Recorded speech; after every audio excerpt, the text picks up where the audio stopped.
I'm not a huge person. Like, I really don't love to step on the scale, but I did this morning just to see where my body was at. I had a big holiday season, and not even that I did that much, I just ate that much. I stepped on the scale and saw that I was about 4 pounds more than what I normally weigh. And I've weighed the same amount almost for, gosh, probably 6, 7, 8 years at this point. And I did not panic because I said to myself, wow, I did have 100 cookies. I did have 4 pounds of pasta and 5 pizzas and all of the food that you can consume in a holiday season. So I knew that it was just going to be a little bit more. I also didn't work out as much as I'm used to. I also didn't move my body as much as I'm used to, just step count in general. So I did not panic, and you should not either. You do not need fad diets or over exercising or deprivation in any way if you have gained a little bit of weight over this holiday season. And this episode is all about how to lose the weight that you've gained or the weight that you think that you have gained over the holiday season, because it is not a sprint to lose the weight. There is no such thing as sustainable detox or quick fixes. That is a long-term approach. So no one is keeping track of when and how quickly you lose the weight. You should do it in a very sustainable way. Honestly, no one even cares. No one notices. No one's even going to see that 4 or 5, 10 pounds that you've gained over the holiday season. It's all about you and how you feel. And instead of jumping on some quick weight loss thing or trendy diet or something where you can see that weight come off pretty quickly, you're just going to gain it all back really quickly. You do not want to be at a place where you are losing weight quickly, because even though the few pounds that you might have gained over the holiday season was in a fairly short amount of time, a lot of that is because of how much you consumed and what you actually consumed. So, for example, this morning I weighed myself. I was 4 pounds more than normal. But if I actually just eat the way I normally do and move the way I normally do for just a few days, that will actually go back down fairly quickly. And I want you to understand that it's not that I'm losing those 4 pounds in 3 days. A lot of it is water weight and retention. And because I ate how I'm not used to. So know that you do not have to do these crazy fad diets or quick fixes or go on these detox to see that weight come off. Today, I'm going to give you 5 simple things that you need to do instead of jumping on the latest challenge, weight loss challenge, or fad diet. I cannot tell you how many challenges I've seen that are still weight loss centric that just irk me. Man, I just the other day I saw a $20,000 winner for how much weight you can lose in 8 weeks. $20,000. $20,000. I remember, actually, quick little story. I used to work at this gym. Actually, it was the first gym I ever worked at. We did a weight loss challenge as well. It was early in my career, and I was all about it. I was like, yeah, let's get people on track, whatever. And it was a challenge. I think it was like $500 winner. Maybe it was 1,500 and 250 for top 3 people. 8, maybe 12-week thing, how much weight you can lose. And the winner was how much weight that person could lose. And so there was massive fad diets. There was a lot of deprivation that went down. And that person who I saw, several years down the road, he ended up going to the gym all the time. He lost all this weight. Gosh, so much weight. And maybe a year later, maybe 6 months later at that point, he gained it all back. It was so bad for him to not have these long-term sustainable habits. But when I keep seeing now in 2025 that the winner of a weight loss challenge is going to win money, you'll do anything to win. And so, of course, you're going to go on these crazy fad diets to win this. And it's like you're going to mess up your hormones, mess up your body, your relationship with food to win a prize. Like, just think about it. Just think about it. 5 things that you can do right now to not lose the weight fast, but to just get back on track. Number 1, first and foremost, as always, you already know I'm going to say it, strength train 3 to 4 days a week. This is the cornerstone of building muscle and burning fat. I can give you every podcast in the world. I can talk about this until I am blue in the face, until my face turns this color shirt. Strength training provides you so much more value than you'll ever get through any of these quick weight loss or fad diets. It provides micro tears in your muscles, which are repaired during recovery. The process builds strong, lean muscles over time. So if you were someone that gained a little bit of weight over the holidays, the first thing you should do is get back into strength training, resistance training 3 to 4 times a week. If you can, even if it's 2 times a week, that's awesome. The more muscle you have, the higher your basal metabolic rate is, which is your BMR. This is the number of calories your body burns just to keep you alive. So, for example, someone like me that does have a lot of muscle, I've worked very hard to have as much muscle I have. I burn so many more calories than anyone sitting next to me that weighs the same and doesn't have nearly as much muscle because of all the muscle that I have on my body. I am literally just sitting here and I am burning calories because of the muscle I have in my body. Muscle makes your body more efficient at burning fats, even when you are just chilling. Strength training also triggers a phenomenon called EPOC, which is excess post-exercise oxygen consumption. And this is the afterburn effect, where your body continues to burn calories after your workout. It repairs and recovers itself. When we think about strength training and why it is one of the pillars of getting back into your fitness journey is because building lean muscle increases your metabolism. And muscle is metabolically active tissue, meaning it requires energy to maintain itself. So for every pound of muscle that you build, your body burns an additional 6 to 10 calories per day at rest. If this doesn't tell you lift heavy, build muscle, I honestly don't know what does. So many people look for these like crazy quick fixes, but if you really think about it, if you just gain more muscle, you can actually work out less and eat more. You can still have the things that you want because you have more muscle on your body. And if you contrast that with fat tissue, it requires very little energy to sustain itself. Building muscle will actually shift your body composition, so you burn more calories daily, even when you are chilling, doing nothing. So let's do some like quick myth busting on strength training, because a lot of people think, oh my gosh, if I start strength training, I'm going to get bulkier. I'm actually going to get bigger when, hey, I just gained some weight. Why would I want to lift? That is a myth. Strength training will not make you bulky. Many women specifically worry that weights will make them look bulky, but that is such a common misconception. And I think we're at a good place where women maybe don't think that as much anymore. But building muscle is a very slow process. And typically women don't even produce enough testosterone to develop these large muscles that you might think of when you're lifting weights. Instead, strength training actually sculpts your body. It adds definition to areas that you want it to, like your core, like your shoulders, like your glutes. It adds that competition. It adds the composition that you want your body to look like. And when you pair strength training with healthy eating habits and making sure that you're eating enough, you have this like strong toned appearance that you're trying to accomplish that you would not get if you are just losing fat as fast as you can on a quick weight loss or fad diet. And if you're feeling overwhelmed about where to start because you think to yourself, wow, like strength training 3 to 4 times a week, that sounds really overwhelming.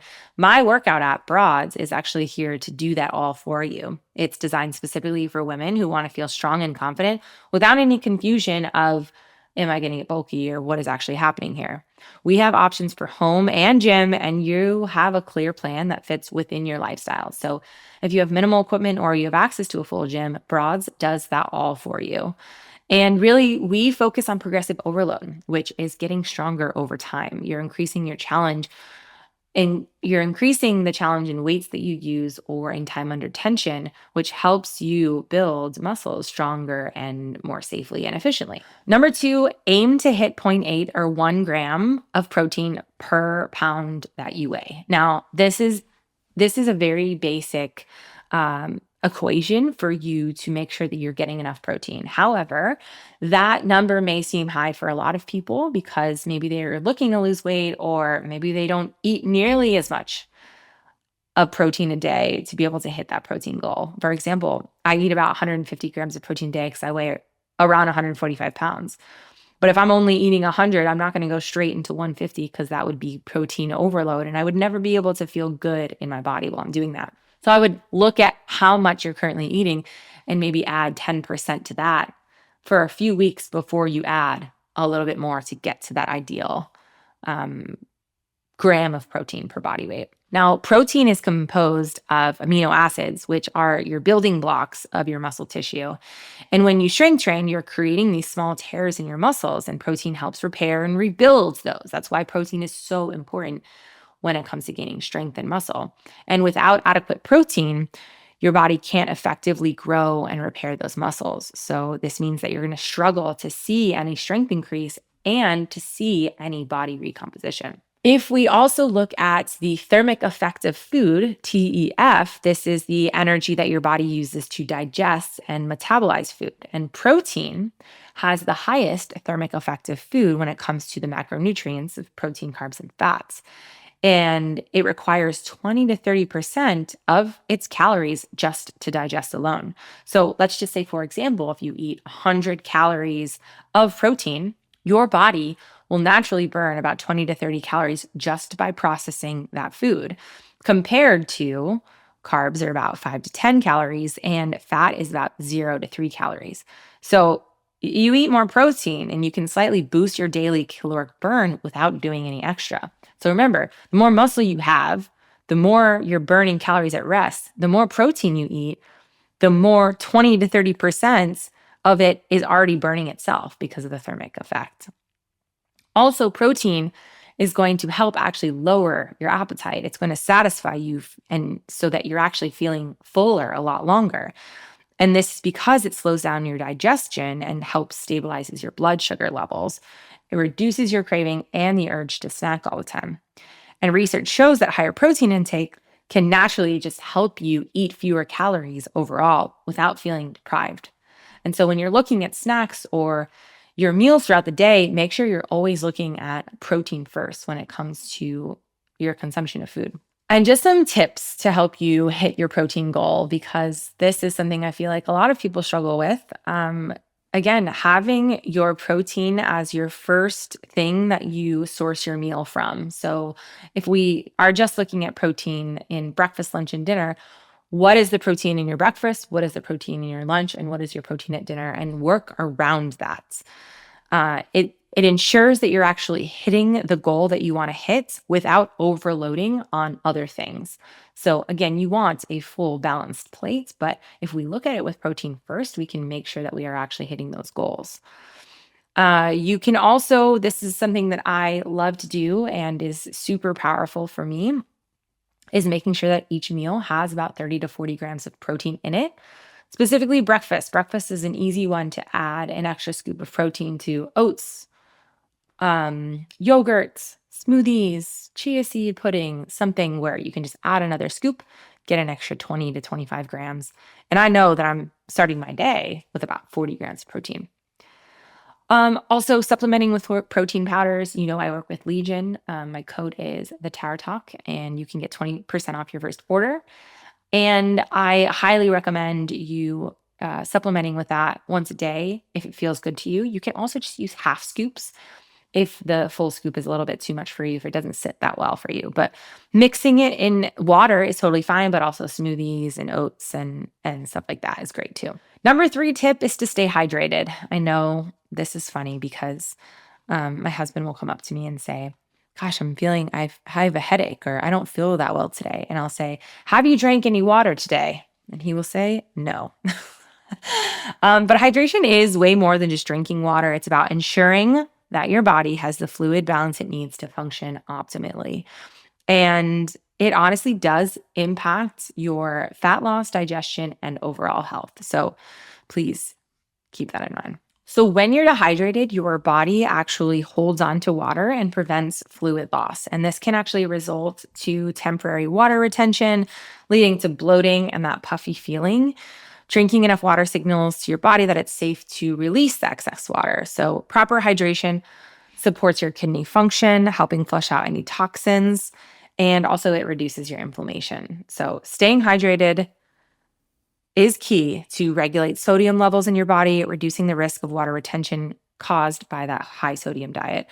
Remember in the beginning of this, when I was talking about how much weight that I thought I gained over the holiday season, a lot of it was because of how much sodium I had eaten as well.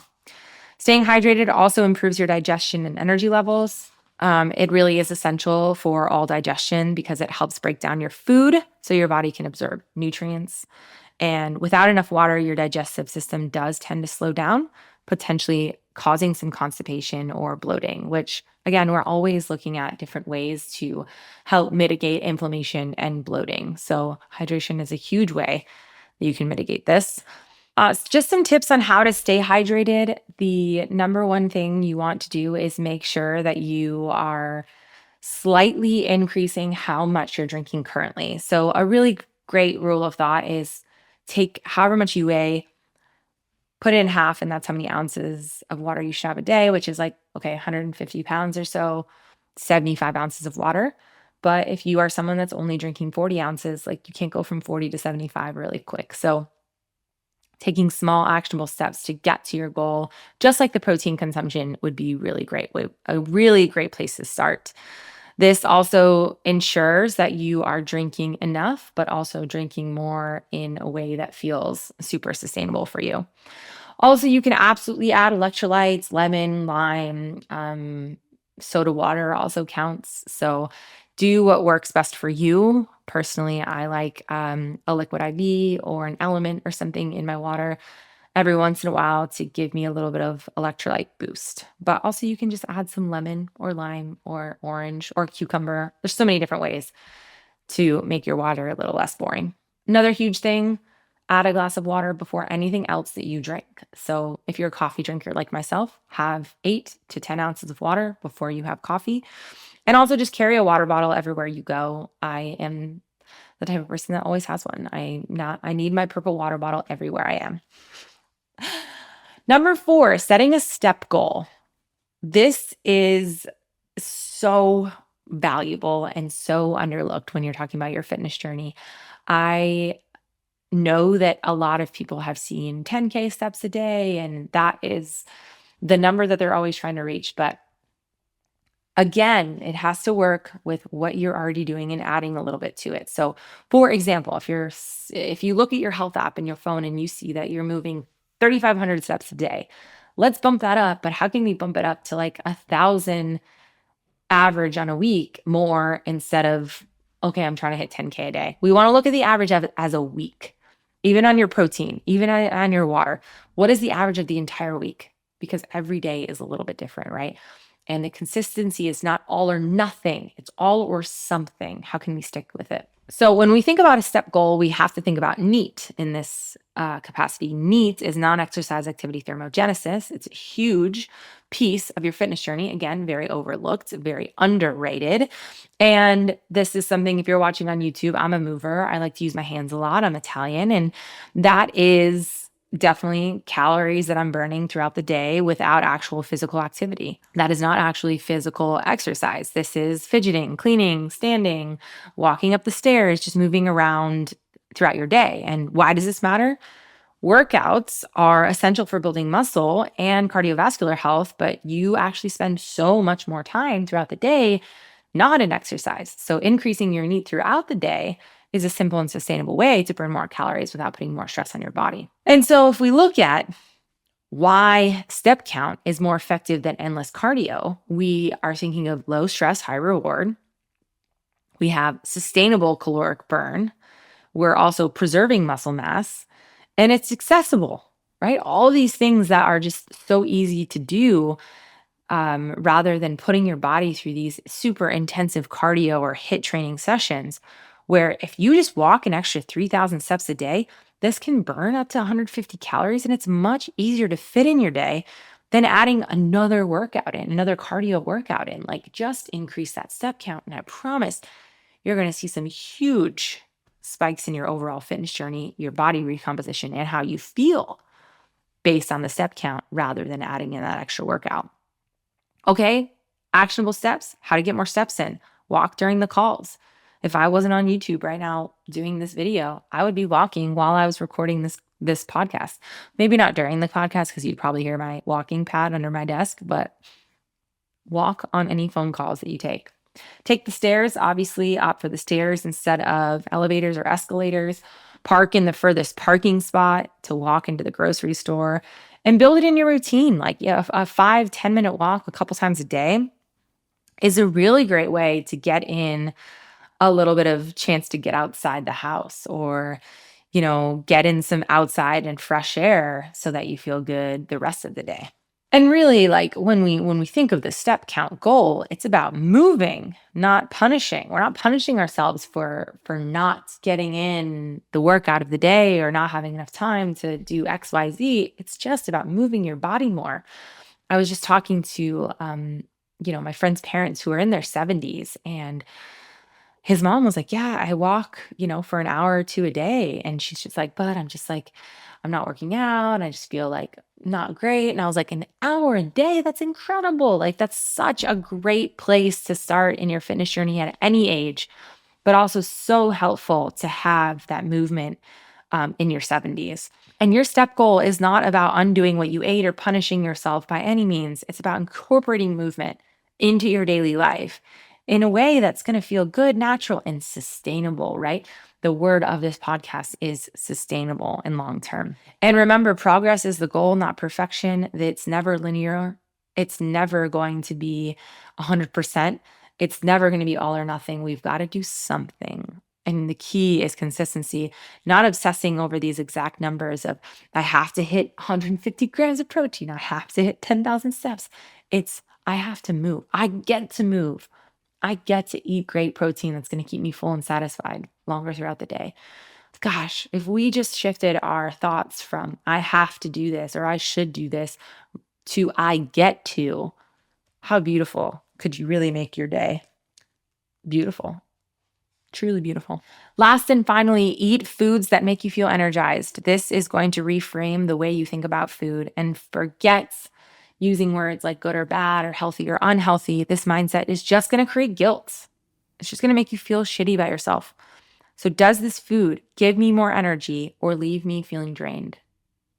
That's what you have to think about and talk to yourself about. This simple shift, this simple mindset change of restriction to empowerment is going to make you feel so much better about not only your relationship with food, but also your relationship with movement, with alcohol, with yourself, with your friends, with your family. If you give so much power to something, then you are going to let that take over your life. The more you restrict something, the more power you give it. So it's also going to lead you to feel better in choices overall. When you prioritize eating food that makes you feel good, your body gravitates more towards nutrient-dense foods. And over time, you're going to feel less tired, less bloated, less sluggish, less struggling throughout the day, less hitting those afternoon energy slumps, because you're going to want more nutrient-dense food, and those are going to they're going to make you feel so much better. So why is this approach, the healthy versus unhealthy, good versus bad, to just being more mindful about how you eat, easier to stick to long-term? Number one, it is not about perfection. It's never going to be about perfection. You're never going to be 100% of anything. And progress is never going to be linear. It isn't about cutting out your indulgences or pizza or specific food groups. It's all about being mindful and intuitive with what you are currently eating. And also, when you're more mindful about what you eat, it's going to correlate into so many other aspects of your life as well. So you're going to feel more energy. You're going to naturally want to eat better because you have more fuel for your workouts, or you just overall feel more confident in yourself and your abilities to make decisions. And when we utilize the eating for energy, we have this long-lasting, sustainable energy. And we can be a lot more consistent with something, right? Think about the last time that you restricted something completely. It's so hard to stick with that for the long term if you're fully restricting it forever. So it's so much more motivating and sustainable if you can give yourself some foods that actually make you feel good, but also foods that you can indulge in. You can have both. You can have the cake and eat it too. And by eating foods that actually support your energy, you're giving your body the nutrients it needs to thrive, repair, and recover. So ultimately, it's just going to make you feel so much better overall. But okay, here are some practical tips now to eat for energy and to eat to feel good. First and foremost, this is in all of my intuitive eating guides and mindful eating. Focus on how foods make you feel. After your meals, I want you to reflect, actually, even before your meals. You can sit down and say, how hungry am I? What am I eating for? What actually sounds good? Mindfully sit down and think about that before you actually eat. And then also you can think about it afterwards. Okay, reflect. Let's reflect on my energy, on my mood, on my digestion. On a scale of 1 to 10, how satisfied am I? How full am I? Am I feeling tired, bloated? You can use this feedback to guide your future choices in what you consume. You can also use this as a food diary and go back and look at it. So start simple is the other huge aspect to this, is building your plate with that protein first, right? And then you can put those whole grains, vegetables, healthy fats on one plate. So let's say, for example, I've got grilled chicken, then I've got roasted sweet potatoes and a spinach salad. We've got our protein, our carbs, and our fat on one plate. How can then I mimic that? How does it make me feel? How did it fuel me for my workouts? Mimic that onto all these other plates that you eat throughout the day. Letting go of your guilt. This is such a huge step that a lot of people have to overcome when it comes with food. But a treat is not going to ruin your progress. If it leaves you feeling good and satisfied, its energy is going to keep you going mentally and emotionally. And of course, we have to prioritize balance. We have to make sure that we're eating enough protein, carbs, and healthy fats at every meal to sustain us throughout the day. And when you focus on eating foods that give you energy, everything else falls into place. I know this sounds so silly, and sometimes I feel like I'm woo-woo when I say like strength training allows you to take over the world. Eating healthy allows you to have a better relationship with your partner. Hitting your step count allows you to get older and not complain more about your age. Oh, when you get to your 50s and 60s, you'll see, like, no. I am not going to be the person that is going to say those things. And I truly, truly feel like the work that I put in now with myself and my clients is going to get me to 70 years old and not say those things. Hey, you can reach back out in 35 years and ask me if I have those feelings, because I'm not 70 years old. But all of these things are going to make you feel better long term, and they truly correlate in so many aspects of your life. Eating is not about following rules. It's not about achieving perfection. It's not about I'm the best eater. It's about giving your body what it needs to feel amazing. I have a quick little bonus tip because I've already given you 5. Number 1, strength training. Number 2, protein. Number 3, water. Number 4, step count. And number 5, eating foods that fuel you, eating for energy. But our bonus tip is creatine. Creatine is the most researched supplement out there. It boosts your strength and power output. It improves your recovery. It increases muscle mass. And creatine is safe and is not just for bodybuilders. Let me just share with you a little bit about what creatine does. Creatine allows your body to regenerate ATP faster during intense exercise. This means that you can lift heavier, perform more reps, and recover faster in between sets. And studies have shown that creatine supplementation can enhance strength and output by 10 to 20%, making it one of the most effective supplements for strength training. It also improves your recovery by helping reduce muscle cell damage and inflammation caused by intense workouts. This leads to faster recovery, less soreness, and more consistent training sessions. And also, with that recovery of creatine, it allows you to actually train harder and more frequently, which is really the key to building muscle long term. And then ultimately, it increases your muscle mass by drawing water into your muscle cells, increasing cell volume. And this not only gives your muscles a fuller appearance, but also it creates the environment that muscles promote protein synthesis, which is the process of building new muscle tissue. So, quick myth busting, creatine is safe and not just for bodybuilders. It's safe for everyone. So, how to use creatine? You can have 3 to 5 grams a day. Creatine monohydrate. I also use Legion, just like the protein powder. They have creatine gummies that you can use, or they've got a creatine powder that you can mix in water or smoothies or anything. And timing, people ask what time of day and how often. It's every day. Doesn't matter the time of day. It just has to be every day. Yes, even on your rest days. And so again, creatine can help with that strength training. That was our number one tip of the day. So it allows you to lift heavier, push through more challenging workouts, and you can recover faster, which again is improving that recovery, and it will support your lean muscle growth. I promise you're going to see some incredible results with creatine, but you do have to be really consistent with it. And I'd say at least a couple months down the road, will you actually see some noticeable differences? So again, let me just recap those 5 things that you can do to lose your holiday weight gain, but also just keep with this longer and more sustainably and feeling like a badass. Strength train 3 to 4 times a week. Hit your protein goal. Stay hydrated. Move more daily with a step goal, and focus on foods that energize you. And please focus on consistency, not perfection. If you don't hit all those things every single week, that's okay, because it's all or something, not all or nothing. Think at least 80% consistency all the time, 75 to 80% all the time. That is consistency.